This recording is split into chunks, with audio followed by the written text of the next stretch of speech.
In the year 621, China was ruled by chaos. Warlord fought warlord.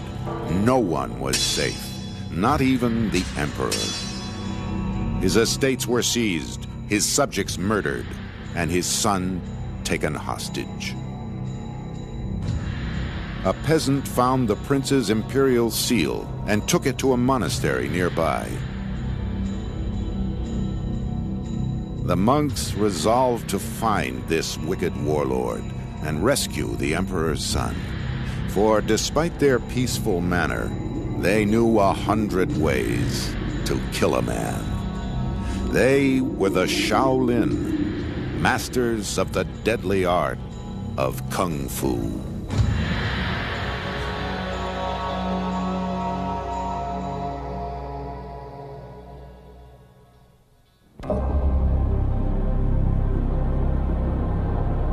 At the foot of the Songshan Mountains in central China lies a holy temple where monks learn to kill. In the 7th century, the Shaolin Monastery became known for the hardest training of mind and body ever devised. A monk practiced every day, without fail, in rain or heat or snow. At day's end, he would be bruised and bleeding. In time, his fists became as hard as iron. His body could bear the blows of a staff without flinching.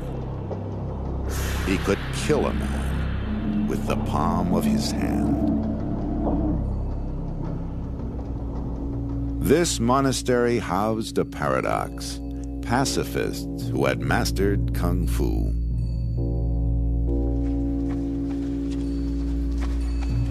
Here, the martial arts the monks studied were in harmony with their faith.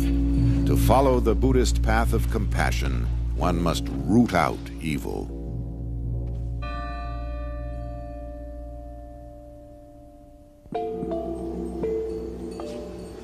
Many families sent their sons to the Buddhist monastery to become learned monks and masters of Kung Fu.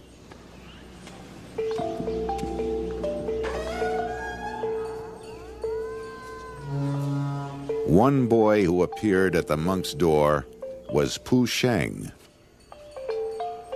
But it was not easy to gain entrance.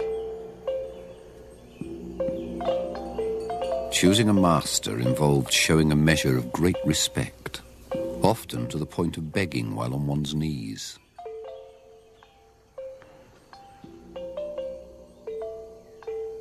If a candidate showed promise, he would be allowed to stay for a time.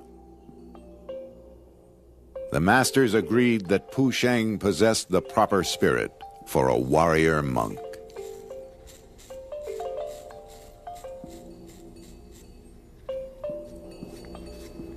Only when the abbot deemed that one had the necessary qualifications to be admitted to those elite ranks would the initiation ceremony be performed, complete with shaving of the head and swearing of an oath in obedience to one's master.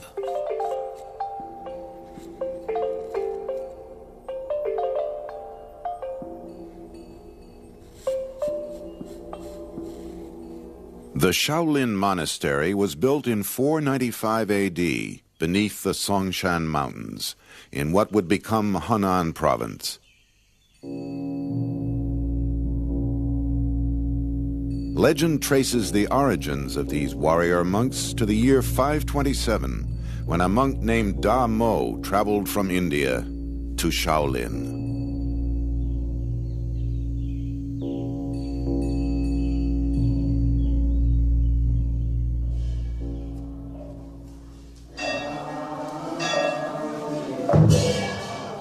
Da Mo's teaching was revolutionary.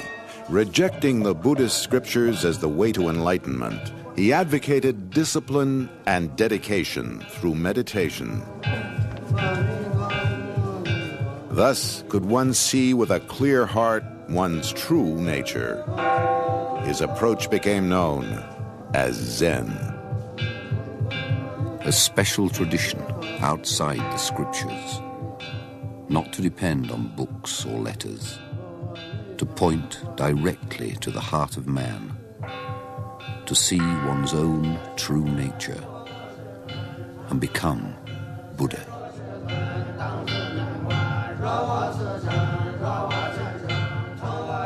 Buddhism teaches that suffering is caused by desire. Zen teaches one to empty the mind of desire.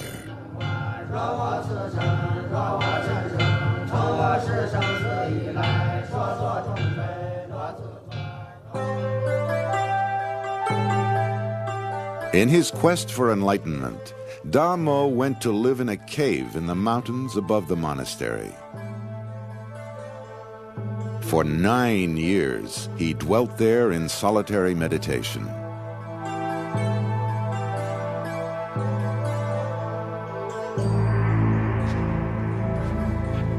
During this time, to relieve fatigue, he took up daily exercise. Gradually, the techniques he developed, the choreographed movements and deep breathing, evolved into Shaolin Gong Fu, learned skill, or Kung Fu.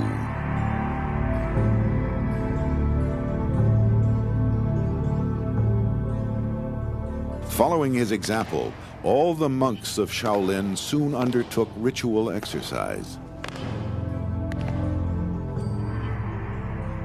Centuries of training would leave their mark.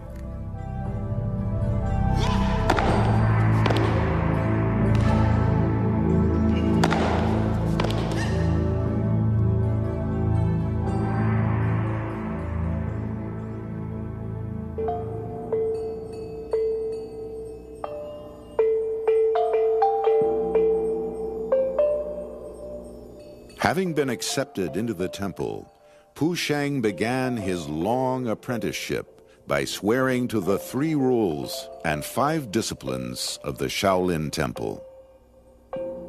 Thou shalt worship the Buddhist idols. Thou shalt believe in the Buddhist law. Thou shalt respect your masters and fellow disciples. Thou shalt not kill. Thou shalt not steal. Thou shalt not indulge in debauchery. Thou shalt not lie. And thou shalt not drink.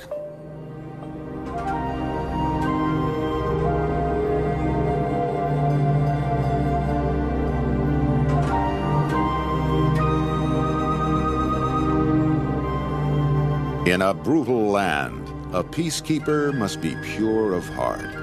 The Shaolin monk could use violence only to purge evil. To take up arms otherwise was forbidden.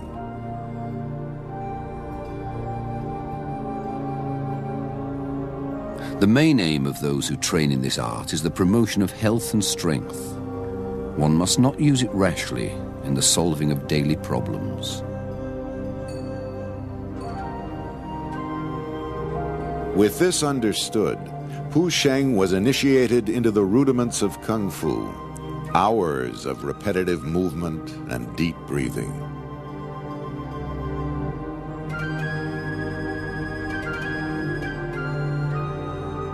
Part of Pu Sheng's schooling was learning the history of Shaolin.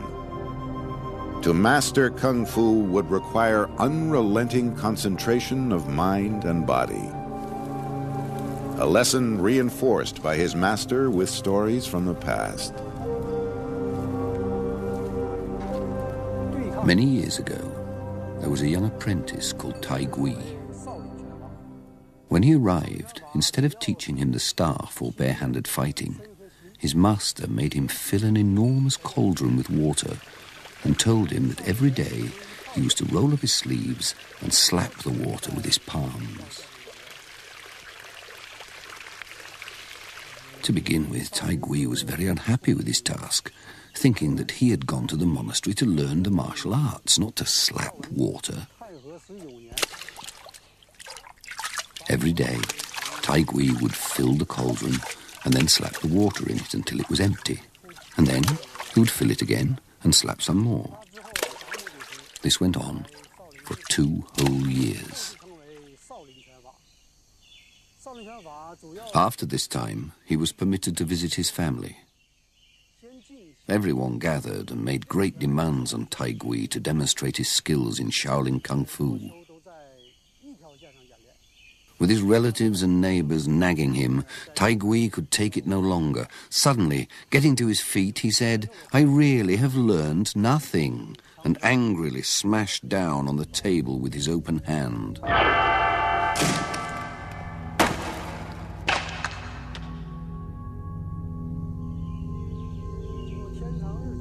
The force of the blow was so great that with a crack, the solid wooden table splintered and collapsed.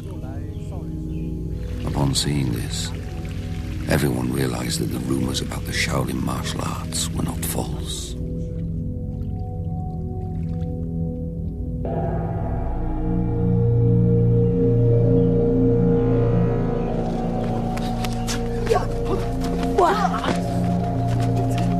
Sparring with the other young monks, Pu Sheng learned a bare-fisted style of boxing that combined defensive blocks with deadly strikes.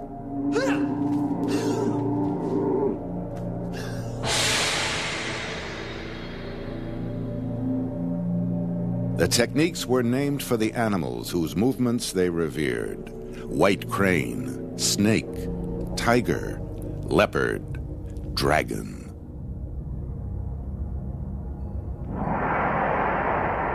Hidden in the inaccessible mountains, or coiled in the unfathomable depths of the sea, the great serpent awaits the time when he slowly rouses himself for activity. He unfolds himself in the storm clouds and washes his mane in the blackness of seething whirlpools.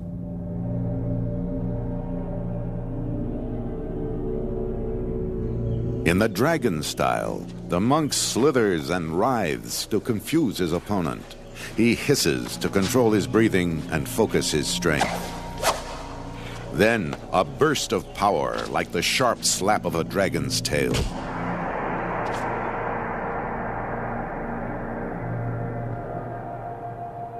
In the white crane style, the monk is always moving, ceaselessly attacking, imitating the birds pecking, clawing and flapping. He aims his blows where his opponent is weakest: the eyes, the neck, the armpits, the groin. With a grip of his fingers, he can disable his foe.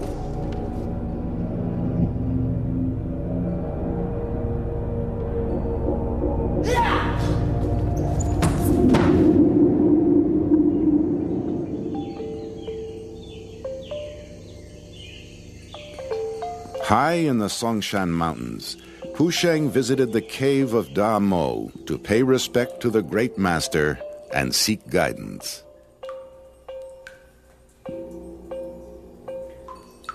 Sleep with the body bent like a bow. Walk swiftly like the wind. Sit like a bell. Stand firm like a pine.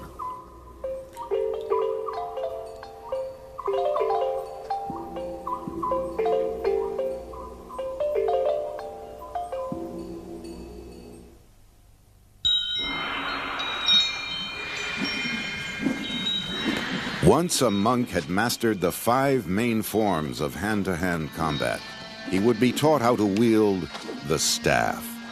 In the hands of a Shaolin warrior, this weapon of defense turned deadly. For him, agile as a cat, it was ideal. Bare-handed, a warrior could fend off an attacker or 2. Armed with a staff, he could hold off a dozen or more.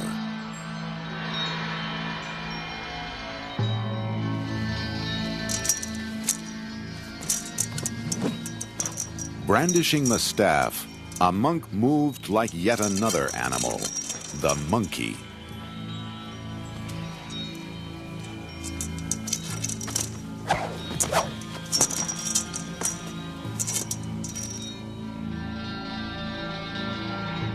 Quick as a bird and hard as a nail, the sword's tempered steel taught the monk to temper his mind. He used it to train, not fight. Yet he also learned the halberd and the spear, the broadsword and the dagger, the hammer and the axe, so that on the field of battle he could fight with whatever lay at hand.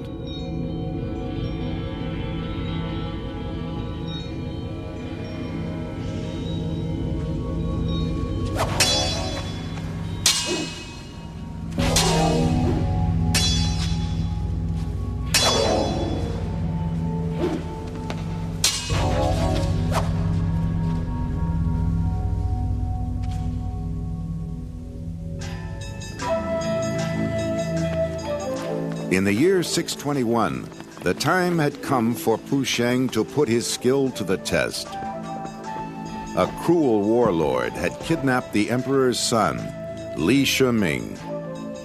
The monks agreed that the emperor and his son ruled in harmony with the heavens, while the warlord disrupted the country and hurt the people and was nothing more than a simple bandit. With 12 other monks, Pu Sheng set off for the city of Luoyang, the bandits' lair. The monks split into two groups. Shan Hu, who knew the city, would lead the rescue. The others would steal horses for their escape.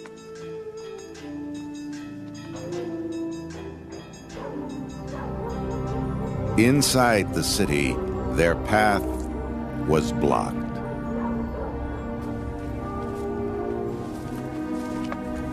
Moving like a cat, Pu Sheng scaled the wall. Below him, a guard paced inside the compound. Pu Sheng leapt upon him like a wild tiger.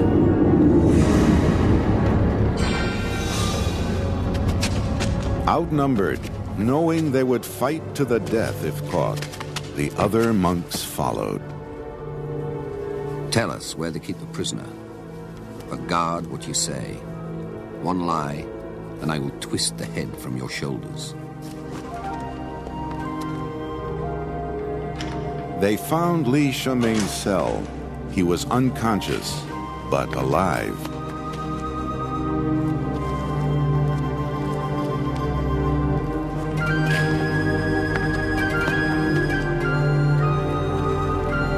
They left as they had come, like ghosts.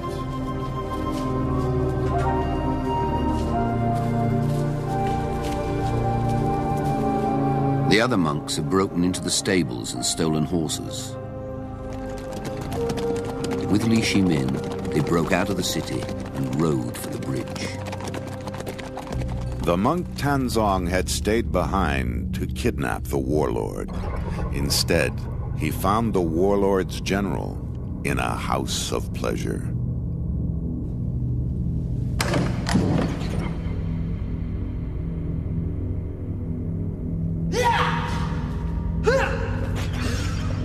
Roused from sleep, he struck at Tanzong, but sliced through only shadows.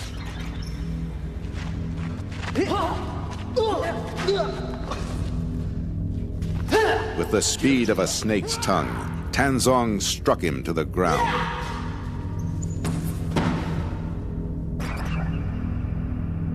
With his prisoner, Tanzong joined the others, and they galloped off toward Shaolin. They had not gone far when soldiers could be heard giving chase. Their fast horses were gaining steadily.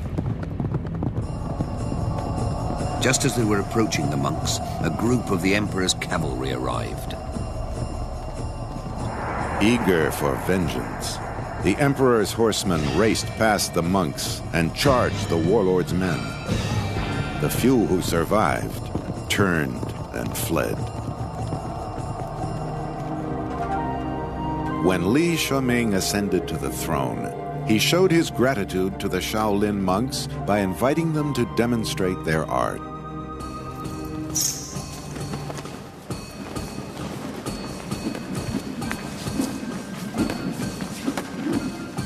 The monks performed with brilliant skill and precision. The crowd was standing riveted to the spot in silent fascination, and the only sound was the hiss and clink of the monks' weapons.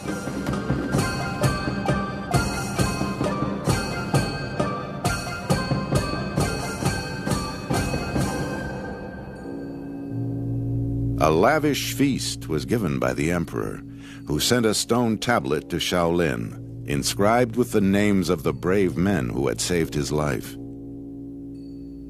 He rewarded the Shaolin temple with an estate and supplies of grain, and permitted its masters to train 500 warrior monks.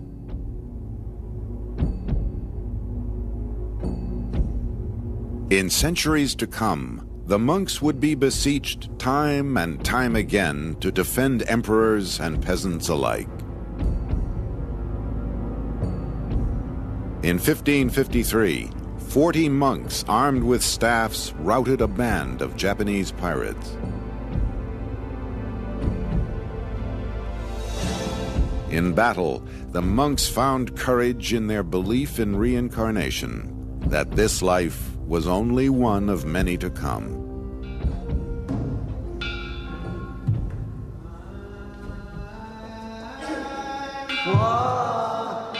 After each campaign, the monks returned to their simple life within the Shaolin Temple, true to the humble lessons of Buddha.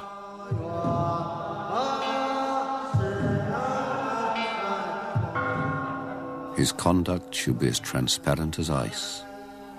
He is not to seek fame or wealth. If you rejoice in victory, then you delight in killing. If you delight in killing, you cannot fulfill yourself.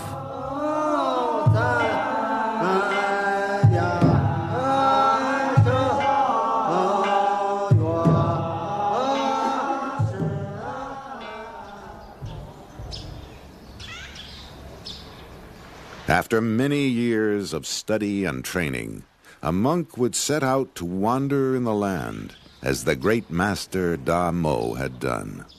Each traveled with only a few possessions: his robes, his razor, and a wooden bowl.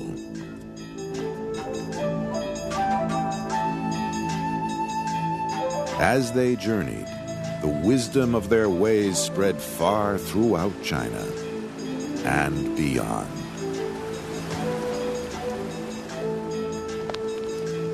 Let him be trained in mind and body by walking over the mountains and fording the rivers. Let him befriend men wise in the law of Buddha. Let him brave the snow, tread on the frosty roads, not minding the severity of the weather. Let him cross the waves and penetrate the clouds, chasing away dragons and evil spirits.